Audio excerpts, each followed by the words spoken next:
तो hello friends, आज मैं स्वागत करता हूं अपने चैनल पर जीनियस क्लासेस पर। और टॉपिक लेकर के आया हूं पार्टनरशिप।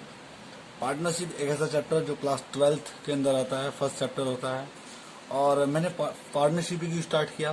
पार्टनरशिप मैंने इसलिए स्टार्ट किया बिकॉज यही चैप्टर एक ऐसा चैप्टर है जो 30 मार्क्स का आता है। और 30 मार्क्स मैं बताता हूँ, 30 marks very important. 80 out of, खुद सोच सकते हैं कि 80 में से 30 मार्क्स का ओनली क्या आता है? पार्टनरशिप। आप चाहे आपका पीरियडिक एग्जाम हो, चाहे आपके थर्ड टर्म के एग्जाम आए, चाहे आपके हाफ ईयरली हो, फाइनल हो, सब में पार्टनरशिप जरूर आना कंपलसरी है। ठीक है, तो पार्टनरशिप का स्टार्ट करते हैं।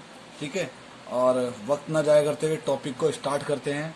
लेकिन सबसे पहले आपको बताना चाहूंगा पार्टनरशिप क्या होती है और पार्टनरशिप शुरुआत कैसे की। क्योंकि देखो बच्चों, आप 11th क्लास से 12th में आए, अब तक आप 11th में थे, तो आपने 11th में क्या पढ़ा? 11th में आपने क्या पढ़ा? Final account, journal entry, ledger, costing, ये सब चीज आपने क्या की? 11th में आपने क्लियर किया। और 11th में क्लियर करने के बाद अब आप आ गए 12th में, प्रमोशन मिल गया आपको, तो आप 12th में आ गए। 12th में आके आपके पास आया फर्स्ट चैप्टर पार्टनरशिप। अब पार्टनरशिप ही क्यों?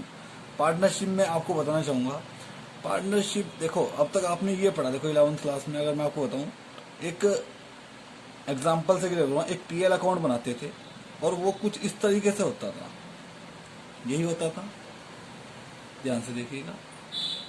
जी हाँ, यही होता था। पर्टिकुलर अमाउंट इस तरीके से हमारा, यहाँ हम अपनी ऑल इनकम्स लिखते थे और यहाँ हम अपने ऑल एक्सपेंसेस लिखते थे, इसी तरीके से होता था। लेट बी सपोज कीजिए, इधर का हमारा जो वो 3 लाख है और इधर का हमारा 250 एक्सपेंसेस हो गए। तो हमें नॉर्मल सी बात है, इनकम हमारी 3 लाख है और एक्सपेंसेस हमारे 2,50,000 हो गए। तो हमें क्या हो गया? यहाँ पे प्रॉफिट हो जाता था भाई फर्म का 50,000। ये हमारा क्लियर हो गया, यानी कि आपका नेट प्रॉफिट कितना आया। इस तरीके से आपने पढ़ा होगा 11th क्लास के अंदर। लेकिन 12th क्लास के अंदर क्या है? पार्टनरशिप आ गई। अब यहाँ पे तो एक सिंगल पर्सन था। कौन था? एक सिंगल पर्सन था, ये। इसने फर्म को स्टार्ट किया। लेट बी सपोज कीजिए, इसका जो नाम है, इसका नाम है बबलू। बबलू ने बिजनेस को स्टार्ट किया, बबलू ने काम किया, बबलू अकेला लग रहा था, बबलू को 50,000 का प्रॉफिट हुआ और ये कमा करके अपने घर ले गया। लेकिन काम किसने किया? बबलू ने। लेकिन ये कभी ग्रोथ नहीं कर पाएगा अगर इस तरीके से चल पाया। शायद आप भी जानते होंगे कि बिजनेस को अगर अकेला करेंगे तो धीरे धीरे ही चलेगा, इंसान ग्रोथ नहीं कर पाएगा, वो हमेशा उतने पे ही सीमित रहेगा।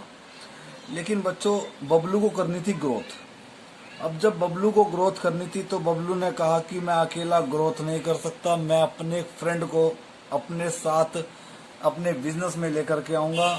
और अपनी इसकी जो फ्रेंड है, उस फ्रेंड का नाम है बबली। इसने बबली से कहा, बबली मैं तो हूं साइंस से, मैं तो साइंस साइड से हूं, मैं तो साइंस बैकग्राउंड से हूं, और बबली तू है कॉमर्स कॉमर्स बैकग्राउंड से। इसने कहा ना, तो बबलू ने कहा कि बबली तू कॉमर्स बैकग्राउंड से है, कॉमर्स बैकग्राउंड, तूने इको भी पढ़ी है, तूने बिजनेस भी पढ़ी है, तुझे बिजनेस की ज्यादा नॉलेज है, तू एक काम कर, तू मेरे साथ बिजनेस में ज्वाइन हो जा, पैसा लगा मेरे साथ। बबली ने कहा ठीक है, मैं आपके साथ ज्वाइन रहता हूँ, पर इसकी टर्म्स एंड कंडीशंस क्या हैं? बिल्कुल, अब जब बबली इसके साथ ज्वाइन होगी तो सबसे पहली चीज तो यही बन गई, ये क्या बन गए? आपके साथ एक पार्टनर बन गए। तो पार्टनरशिप यहीं से स्टार्ट होती है, यानी कि एक सिंगल पर्सन अगर बिजनेस को कर रहा है तो वो अपने बिजनेस का, अगर मैं बात करूं हिंदी में तो आपसे एकल व्यवसायी बोलेंगे उसको, यानी कि वो अकेला मालिक है अपने बिजनेस का। लेकिन जब बबली उसके साथ जुड़ गई तो वो पार्टनर्स कहलाएंगे आपस में। ठीक है, क्योंकि पैसे के आगे कोई दोस्ती नहीं चलती। ठीक है, तो पार्टनरशिप का पहला रूल यही है, और मैं डेफिनेशन इसकी यही बन जाती है बबलू और बबली से। Partnership is the relation between persons who have agreed to share the profit of a business carried on by all of or any of them acting for all, यानी कि ये पार्टनरशिप क्या कहती है कि दोनों का जो रिलेशन है, इन दोनों के बीच का जिस रेशो और जिस इन्होंने जो प्रॉफिट का जो शेयर है वो एग्री किया दोनों ने आपस में, यही क्या कहलाता है, पार्टनरशिप कहलाता है। अब जब बबली इसके साथ एंटर होगी तो इनके दोनों के बीच एक होगा एग्रीमेंट। क्या होगा, एक क्या होगा बच्चों, एग्रीमेंट। एग्रीमेंट होगा इन दोनों के बीच में, बबलू के और बबली के बीच में, और ये क्या बन जाएंगे, पार्टनर्स बन जाएंगे पार्टनरशिप के अंदर। अब ये फर्म में आ गए, ठीक है। तो बबली ने कहा कि चलो एग्रीमेंट साइन करते हैं और एग्रीमेंट पे हम कुछ शर्तें लिखते हैं। अब शर्तें भी बहुत तरीके की होती हैं, जैसे कि पहली शर्त जो रखी है वो शर्त ये रखी, दोनों ने बैठ के रूल्स बनाए। पहला शर्त रखी कि भाई जो प्रॉफिट और लॉस होगा, हमें प्रॉफिट और लॉस होगा वो हम कैपिटल के रेशो में बांटेंगे। वो हम किसके रेशो में बांटेंगे, कैपिटल रेशो में बांटेंगे, या फिर अपने आप दे दिया इक्वली बांटेंगे, क्योंकि ये सब चीज क्या है, एग्रीमेंट में डिसाइड होगी। दूसरी चीज,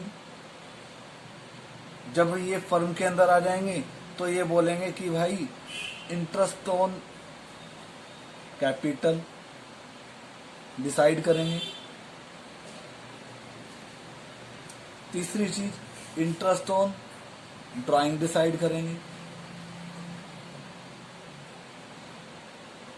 तीसरी चीज, चौथी चीज, सैलरी डिसाइड करेंगे।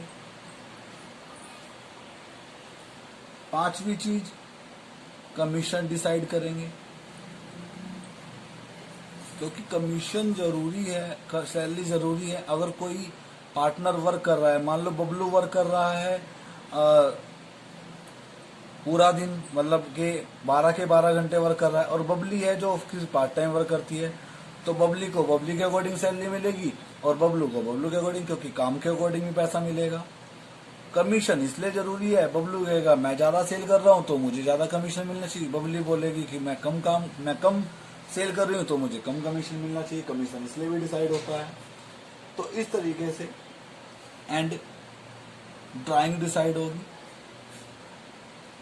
जो आप निकाल रहे हैं, और कैपिटल डिसाइड होगी, कितनी पूंजी कौन लगा रहा है। ये सब चीजें एग्रीमेंट में डिसाइड होंगी, और इन सब चीजों का नाम जो रखा जाएगा वो रखा जाएगा पार्टनरशिप डीड। पार्टनरशिप डीड कहलाई जाएगी ये पार्टनरशिप डीड कहलाई जाएगी। ये सब चीजें डिसाइड होंगी इसके अंदर, ठीक है।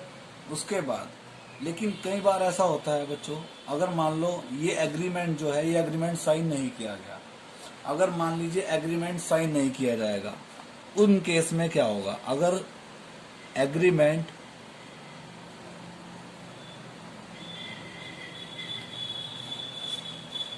साइन नहीं हुआ, इन केस में क्या होगा, इन केस क्या कहता है, कोर्ट भी क्या कहता है कि प्रॉफिट और लॉस क्या होगा, चाहे वो कम काम कर रहा हो चाहे वो ज्यादा काम कर रहा हो, वो इक्वली बटेगा आपस में।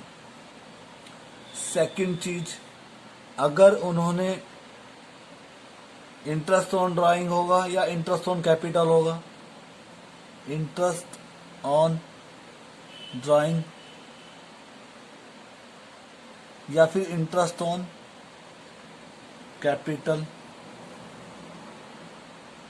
इसकी परसेंटेज जो है वो फिक्स रहेगी, वो रहेगी 6%।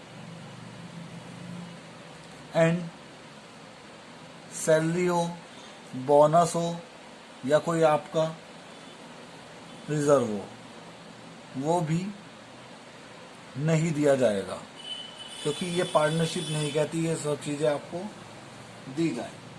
क्लियर है बच्चों आप सभी को, आप सभी के लिए क्लियर है।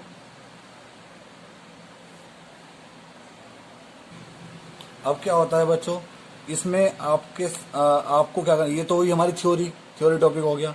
अब नेक्स्ट जो टॉपिक आता है बेटा, इसमें हमें क्या करना पड़ता है, पार्टनरशिप अकाउंटिंग कैसे होती है।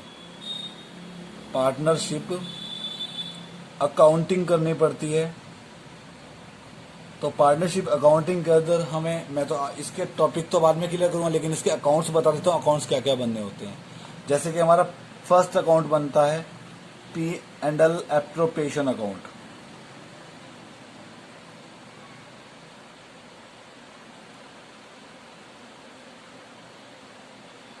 PL एप्रोप्रिएशन अकाउंट बनता है।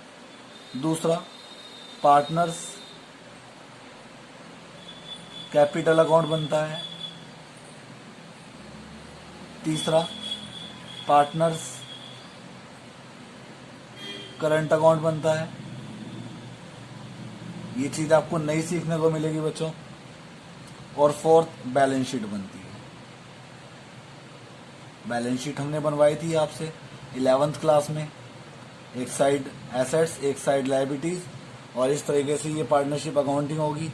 ये हम PL appropriation account and partners capital, partners current and balance sheet, ये सब मैं आपको नेक्स्ट अपनी क्लास में क्लियर करूंगा, ठीक है। एंड आपको मैं सिर्फ यही मैसेज देना चाहूँगा बच्चों, जो मैंने आपको थ्योरी क्लियर की, यानी कि फर्स्ट आपको फंडामेंटल्स, यानी कि फंडामेंटल्स में पार्टनरशिप की डेफिनेशन एंड पार्टनरशिप किस तरीके से स्टार्ट हुई, एक सिंगल पर्सन कैसे बिजनेस करता है एंड डबल पर्सन कैसे बिजनेस करता है। इसमें एक चीज बताने में आपको भूल गया, मैं आपको अभी बता देता हूँ कि जैसे मैंने बोर्ड में भी देखा है 1 मार्क्स में MCQ मैंने क्वेश्चन देखा है, और पार्टनरशिप में कम से कम कितने व्यक्ति हो सकते हैं, तो कम से कम व्यक्ति होते हैं बेटा 2, यानी कि 2 मेंबर जो हैं वो कम से कम होने ही चाहिए, और ज्यादा से ज्यादा 50 मेंबर्स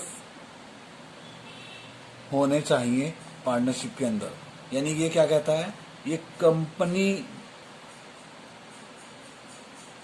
एक्ट के अकॉर्डिंग, कंपनी एक्ट 1932 के अकॉर्डिंग ये है,